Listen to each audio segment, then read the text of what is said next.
everyone, and welcome to NAB 2025.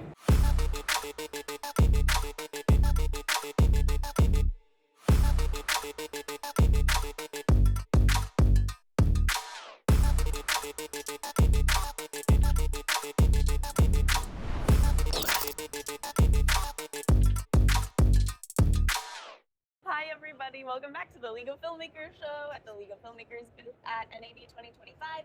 I'm Haley Royal, your host from Cinematography for Actors, and I'm seated here with Todd and Rachel from FBRC.ai. Hey guys! Hi, thanks for having us. How's the show going for you? I got too close. Thanks, Emily. We're live. The show's going great. It's been busy. We are curating a bunch of content in the NAB Propel Me space, which is the startup space. You are? So we brought in a bunch of startups. We have panels going throughout the conference, so staying pretty busy. Yep. Amazing. Will you guys tell me, I have a hunch, but will you guys tell me what is FBRC.ai? So we're a company focused around bringing like an ecosystem approach, kind of like what you're doing here, of like bringing these different communities together to the future of tooling with for content production with AI at the core. So tooling is kind of a buzzword, I feel, within the AI community, right? But someone like me, I have absolutely no idea what tooling means. Could you explain that to me? Give me a little definition. Yeah, I think there's such a wide variety of what tooling looks like. I think usually when people hear tooling, it's the tools they've heard in the headlines, right? Like a Sora or a Luma or a Runway where you put in a text prompt and you get video, right, which is, I think, really great. And there's something there around like democratizing access and letting more people bring their creative visions to life, where take an idea and share it with people and get creative buy-in, and there's all of that. But I think we're thinking longer term, how do these tools start to integrate within production pipelines? It's not necessarily going to be just like end-to-end. It's going to take full teams of people. It's going to need to integrate with traditional VFX processes, traditional 3D processes. So what does that handoff look like? What does generative AI do well? What doesn't it do well? And how do we need to actually think about legacy tools and where they intersect with what AI is doing? So when we think about tooling, we're a bit more in that space. I see. So legacy tools are things like Avid, Avid, Nuke, Blender, Maya, right? Like the analog type of tools that we've been using. Mm-hmm. And then there are AI tools. Is that the correct term?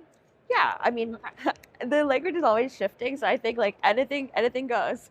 Yeah, I feel like we're talking about video models, right? And then how you're going to be developing image, text to image, and then maybe image to video. And then there's a lot of different in between type of tools where they're taking these APIs, taking these video models and then developing another user interface to help you have more control over the outputs that you're creating. So similar to having different types of cameras depending on different types of shoots that you're doing and different lenses. I feel like all these different models and all the different types of AI tools are similar to that, right? You're going to use a different lens and a different camera depending on what you're trying to shoot and what you're trying to accomplish with that one creative endeavor. And I think related to that, the reason that there needs to be that handoff with legacy tools is I think if we're thinking about what it means to tell a creative story and have your creative vision be brought to life, when you just plug and play with a text prompt, you don't have the complexity of the choices that you make of your filmmaker, right? Of this is how I want to set up my scene. This is how I want the acting to take place. This is how I want costumes and set design and all of these things to happen.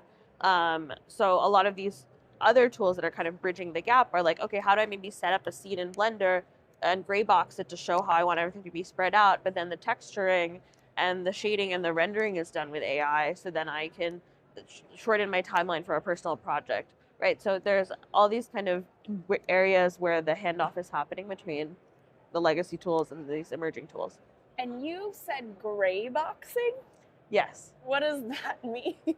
Gray boxing meaning rather than a fully textured 3D scene, kind of having stand-ins and maybe assets that aren't fully rendered out within your 3D scene. I see. So, getting the bones of something and then dressing it and putting flourishes on using newer tools. Yeah, so that's one way to do it. Or to Todd's point, there are all these interfaces like Comfy UI, which uses a Nuke, a GUI similar to Nuke's to let people connect different types of models, change different things within the generated images and stuff like that.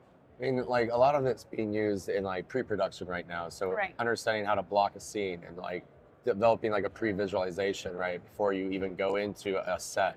And so I feel like these tools are not just necessarily going to be used in Final Pixel, but they're actually being used in the planning mode, so that when you actually do go out on set, when time is money and you've got the whole crew there, you've been able to visualize and do some simulations about what you're going to shoot and how you're going to set up your shots, leveraging these AI tools. Right. So it can also be like a big time and budget saver too.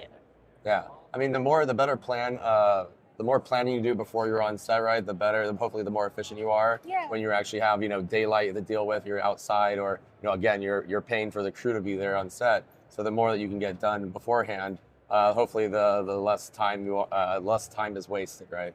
Yeah. So Fabric is clever, I think, because you're all about bringing things in to collaborate. Yeah. Not just using one thing, not just bringing it all together. What are some of the cool collaborations and integrations that you've put together?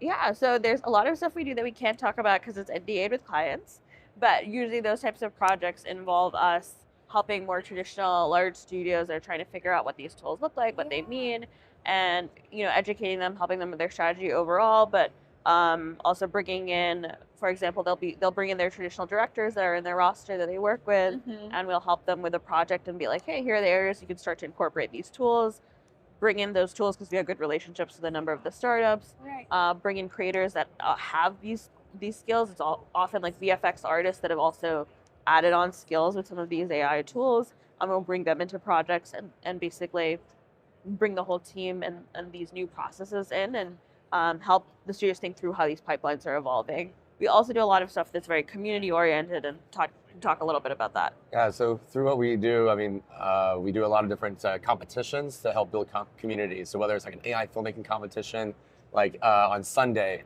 at BattleBots Arena down the street here from NAB, we did a prompt battle. So pretty much within a 2-hour window, we had 8 teams given a prompt that they had to create a less than 1 minute animated TV show trailer for BattleBots while at a BattleBot show.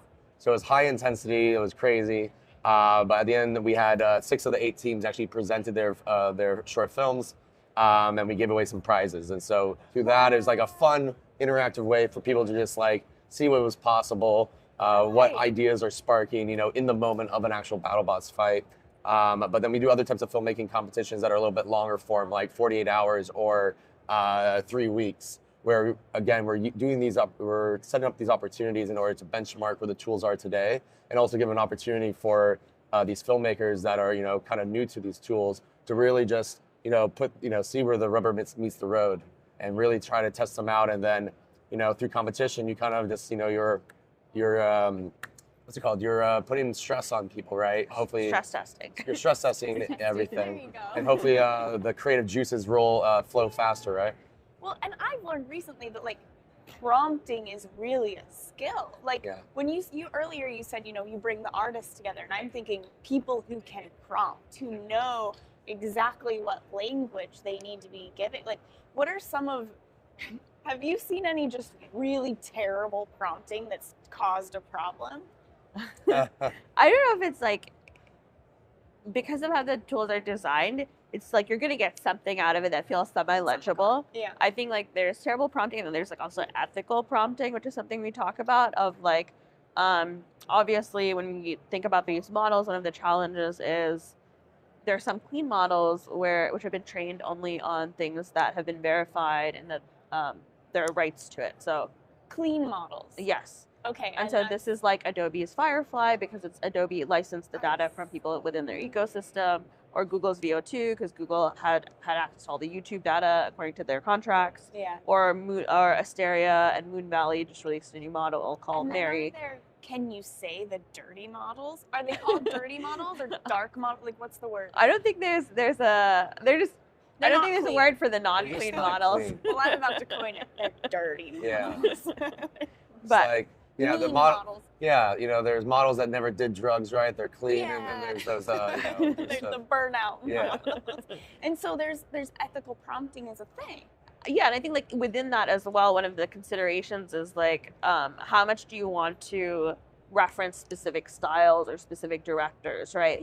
I think some people that want to make sure they're not directly infringing on someone's style, because you can't copyright style, but just from a from a place of principle, people will be like, I don't want a prompt specifically to be Wes Anderson style. Right. I will instead say, give me a symmetrical shot, or give me these types of colors, or whatever else. And I'm trying to like embody the style, but I'm going to go back to more of the style primitives rather than just trying to like copy his style directly. Start at the basics. Yeah. Start with basic language. Very interesting. Where can we find out more about Fabric AI?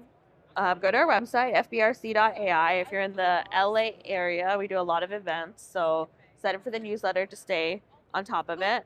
And then if you go to FBRC.ai/report or reports, which one? Yeah, we just go to FBRC.ai and you can find in our menu items our first industry report.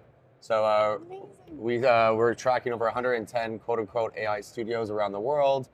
We just came out with one of our first industry reports focusing on AI studios. And so we have a lot of different interviews in here, a lot of different quantitative data from a survey that we gave out to over those AI studios that we're tracking. And a breakdown of like, where are the tools right now? What does it mean? And the idea is like, I think the space is really confusing. There's obviously like this high level picture of what is happening that we hear from the news, and it can be confusing. It's confusing. Yeah. And this is trying to break it down in terms of like, what does it actually mean? How does it interface with traditional production? And what is a handoff going to look like? That's great. Very great, guys. Thank you so much for coming and Thanks for chatting. having Thank you for us. having us. You have a lot going on soon.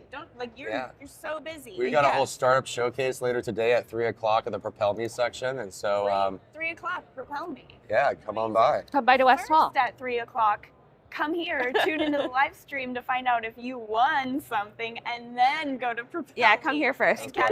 Maybe watch the live stream on your way there. Also, a reminder, live stream, get registered so that you can win.